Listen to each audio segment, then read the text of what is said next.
today we got a presentation from Brainerd. Got a presentation from Brainerd on lifetime skills. So go ahead, take it away. All right, good morning everybody. Welcome members of the Brainerd School District and also any members of the attending audience. Today we're going to be talking to you guys about some things that we have already been incorporating into our PE classes here at the Brainerd School District, primarily focusing on life skills and the implementation of fat tire bikes within our program. I just want to say thank you guys for coming, and I hope you guys enjoy the presentation. Just a little bit about who we are. My name is Mr. LaPlante. I'm a PE health and DATE teacher here at Brainerd Schools. Yep, my name is Mr. Nystuen, and I'm also a PE health and DATE teacher here at the high school. My name is Mr. Cade, and I'm a PE and DATE teacher at the high school. I'm Ms. Johnson. I'm also a PE and DATE teacher at the high school. So here at Brainerd High School, we have a separate vision and mission statement for our physical education department. Our vision is to promote lifetime activities that our students have access to in the Brainerd area. So for example, what we're proposing today is the fat tire bikes and then use of trails around here. And our mission is to promote lifetime fitness in our high school curriculum, to promote physical fitness, interpersonal skills, and physical literacy. So we hope that this idea of the fat tire bike program will promote all these aspects. So about Brainerd School District, our population of students is about 7,000. Our demographic is actually 91% white and 1% less of every other race. Our 41% of our student population is considered low income. We have 49% male and 51% female. Our primary location for our pitch is the high schools. We're promoting our high school department, trying to give them equipment that they need for our new implications. So our schools, as we said, we have a lot of students. We have 6 elementary, 1 middle, and 1 high. Our goal is to focus on our high school, making sure that they have the best opportunities to learn, and we hope that us branching out in our high school will show that we need to branch out in all of our schools to get all of our students the best equipment and try to evolve our program to include things that will keep our students physically active after they leave our school district. So 3 of the things that we focus on are opportunity, innovation, and success. So with what we're doing, we're getting our students equipment so they have opportunities to experience things that they may not be able to experience on their own. Price point is a very big deal in our school. Like I said, we have around 41% of our students are considered low income. So to give students equipment and opportunity and experiences that they wouldn't get, that only we can provide for them, is really big for their success, because if students are just cooped up at home, it makes it hard for them to visualize and see things that they can do after school, and they see school as something is that, well, we're just going to school. So what are lifetime activities? A lifetime activity can be defined as something, a healthy activity that you can do over the course of your entire life. Some activities that we have already started within our program, we've talked about things like biking, pickleball, golf, kayaking. We've done spike balls and volleyball. These are just a couple of things that we're already doing within our program to help promote lifetime wellness and well-being. So why are lifetime skills important? It's important to let the students choose what they want to do, because that'll promote participation in anything and stuff like that. Also, something cool is culturally relevant activities. So you can relate this to what they're doing in their history class, what country they're studying. So pick a lifetime skill that they're doing in that, and then bring it into your program here. Also, if you have a foreign exchange student and they can bring in an activity as well, is really cool. And then a geographically relevant activities. So if you look on this map right here, there's a whole bunch of trails and stuff, an area where biking and cycling can happen, and that's a really cool thing that we're trying to introduce here in Brainerd. Also, there's a whole bunch of lakes as well, so introduce fishing is another lifetime skill we're working on as well. So we have some standards and benchmarks that are related to our lifetime activity with our fat tire bikes. So we have the first one, which is demonstrating competency and refined activity-specific movement skills in our outdoor pursuits. And we would demonstrate competency in specialized skills in each of the health-related fitness components. The third one is to use concepts to analyze and improve performance and self-selected skills. And then the fourth one is to explain the benefits of physically active lifestyles as it relates to college or career activity.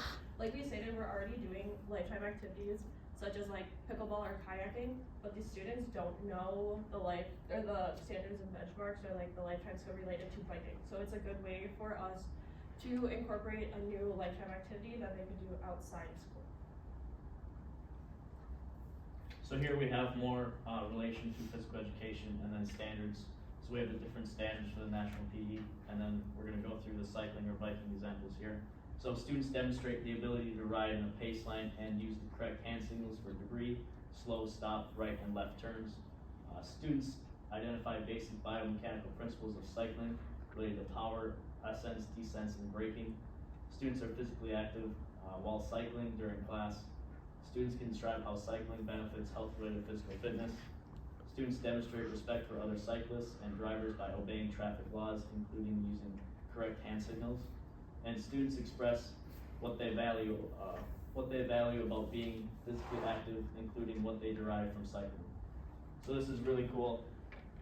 It can also incorporate different content areas like math, talking about the speed and distance you're going.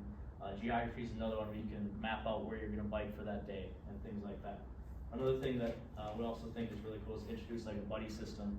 So this high school class is gonna learn everything about biking and stuff. Then they have the opportunity to go into the elementary school and teach those young kids about biking and what they like about that to create interest. So next what we're gonna talk about is what even is a fat tire bike. So if you look to my left here, that is the model that we would be purchasing for our students. Fat tire bike is a bike that has large all-terrain tires. They can survive in tougher terrains and they apply for year-round usage. So as you know, we're up in Brainerd, Minnesota, where it can be cold and snowy for a good portion of the year. So allowing this would allow us to have our bike usage year-round compared to where before it was just only in the later parts of spring and early parts of fall. And it also is training wheel accessible.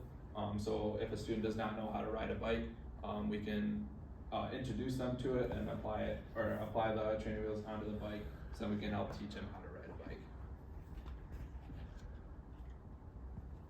And another thing that we've been incorporating over the years into our curriculum is the idea of social emotional learning.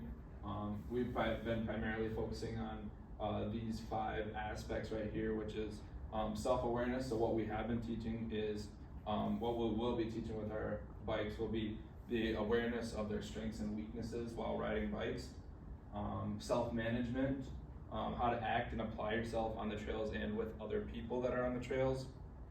Social awareness, being aware of others, yourselves, and having a good relationship with the trails.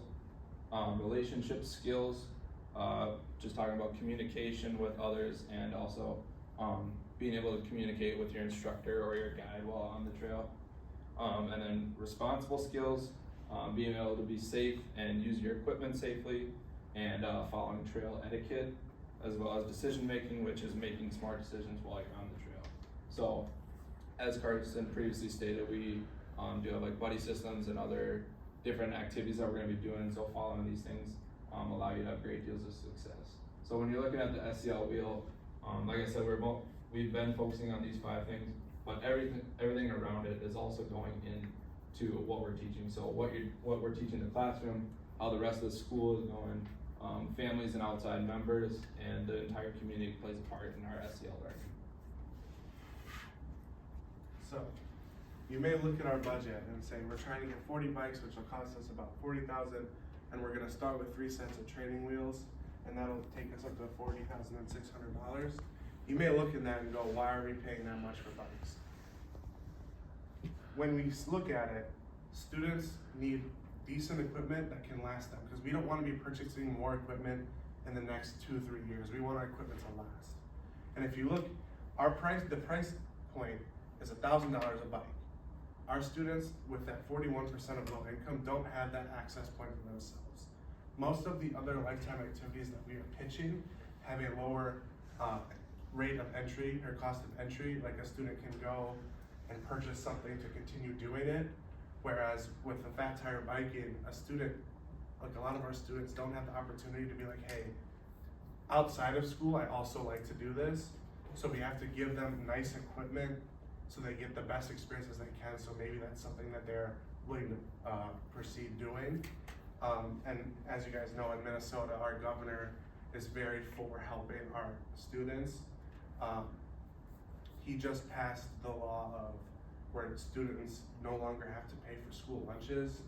So we're trying to keep that with helping that low income community being able to access lifetime activities and get exposure to things that they would not have otherwise had access to. So our connections to the school values, so one of them is the preservation of the public parks of Brainerd. So with the bikes, we're able to bike over to the parks and be able to teach our students the importance of keeping up with the parks, making sure we don't litter and how to take care of it. If there is litter, you pick it up, but just making sure that we keep our parks clean. Another one is caring for donated materials. So like previously stated, we have a lot of low income students. So being able to get these materials from places that are so willing to donate to us is very important, because then that gives our students the opportunity to use this equipment that they may not otherwise get to do at home. So that way, like, we're teaching them how to carefully take out the equipment, carefully put it away, and like carefully tell them like how to use it so that way the equipment doesn't break. And then we also, the last two is the development of critical thinking and fostering insights of life. So like before, a lot of low income families, so a lot of these students don't get this equipment, so they don't know what to use, like how to use it or what to do with it. So they're able to quickly think, like, they may not know the adequate like things to do with a bike, so they might not know like, hey, you have to stop at a stop sign, how to use a signal, so they're constantly learning that. And then this may give them the opportunity to want to use this outside of school. So we're, on the next slide, we're talking about a program that we want to start, so that way they can come back and use the bikes outside of school. So how is it connected to the community? Like we stated, we have a lot of bike trails around the lakes, going to the parks, just around town that, you know, a lot of students don't know about because they don't have these bikes in order to explore these bike trails. And then we use a lot of cross-curricular activities. So take reading, for example, they have to like read the signs in order to get somewhere, so you can tell them where they have to get to, so they have to read a map, which is also geography, so they can map out, read the signs, and be able to get where they're going to go. And then you have a before and after school programs. We would like to start a before and after school programs with these bikes, so that way community members, students, teachers are able to come in before or after school for an hour, and we would go to a park or a bike trail and just get out in the community and just learn more about the parks and the trails. And then we would like to do a collaboration with Central Lakes College. They already have a bike program in place, but they're only allotted to the college students. So we would like to be able to work with them, but then also incorporate the community, our students, our teachers, so that way even our high school students can learn from these college students and see what college is about, so that way they interact with each other. And then we'd like to have community programs and fundraisers. So a community program that we could do is like a clean up the park.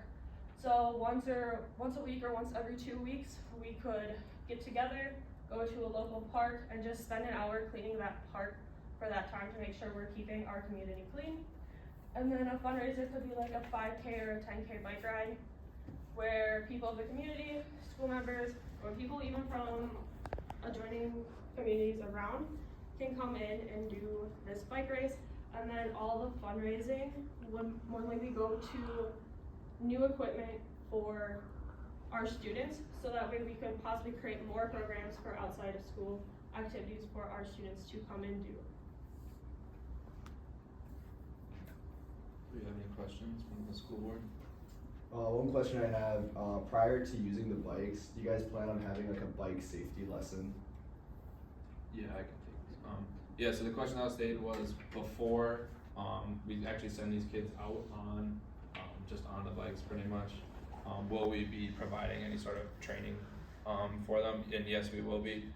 Like you said, a video, we do have videos already in place that we're gonna be showing the students, and we're also gonna be doing, things just kinda like within the gym to kinda help build them up towards, getting on the bikes and getting them going. So yes, we will have training available for students, community as well.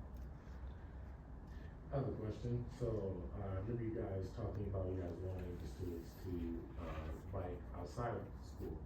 And I was just wondering, are there opportunities for students to rent bikes from you guys? And would you guys have like a policy in place for the renting of bikes? Yeah, so we are working on designing a policy to where if a student wants to continuously rent a bike, they would have to sign and have their parents sign, because due to it being an expensive purchase for us, we need to have it be backed safely so we're not risking losing that bike.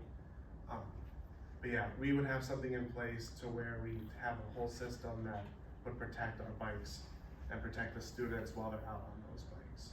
And we also, previously stated in the presentation, we're gonna have the before and after school programs for students, so, if they're maybe not in a biking class during the day, they still have access year round to, going out for bike rides after school or before school.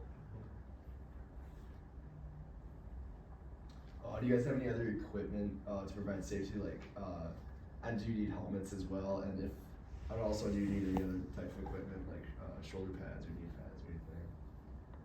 Yeah, I guess that's something we didn't really take into consideration was helmets, but that'll definitely be in future considerations. And we did have more mountain biking style classes before, but this allows us to open up all year and just get new equipment. So we do have some helmets, but we probably will look at improving our quality of helmets when we get this going.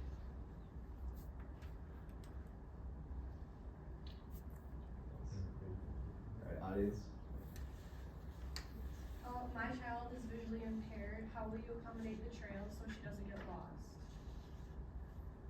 Yeah, so, the question I stated, she has a child that is, visually impaired. So one thing that we're gonna be doing is, kinda like it'd be we'd teach them, we'd have the training wheels accessible to them, so, obviously they won't be able to see where they're going, and we'll also have a person with them guiding them alongside the trails. And then another thing that we could possibly do is the idea of conjoined bikes for the future, or two-person bikes, which would be something that we would obviously need more money for, but it'd be something that we'd look to improve on for the betterment of our program. Where do you guys plan on storing these 40 bikes? So our schools, we have, like I said, we have tons of schools, but our high school is actually a pretty decent sized storage room underneath. We have our mountain bikes there right now, and we would be looking to move away from those. So that would be something that we would open up our space to. And since we're prioritizing lifetime activities, a lot of our activities are easy storable, where you can put it in bins. So we have a lot of space that we're able to put these bikes.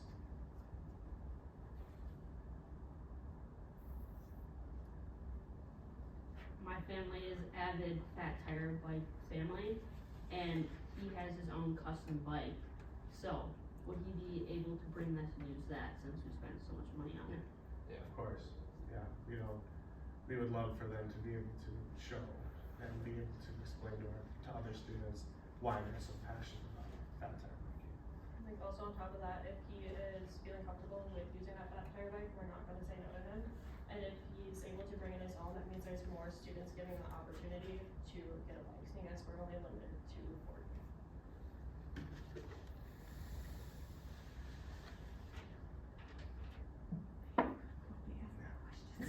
They ask good questions. Yeah, I guess a question I might ask is about, do they make recumbent Fat Tire bikes for children who, do they make Fat Tire bikes accessible for children in wheelchairs? Like, I don't even know that. I've seen like Fat Tire wheelchairs, so wheelchairs that are modified to be able to go on these trails. But we probably have to scope out certain trails for them to be able to go on, because I'm worried about the width of the trail, because a lot of these off-road trails are bike tire length. So that might be something where we have to pick and choose our trails when they would like to join or when they're participating, to have that opening for them to be able to actually participate.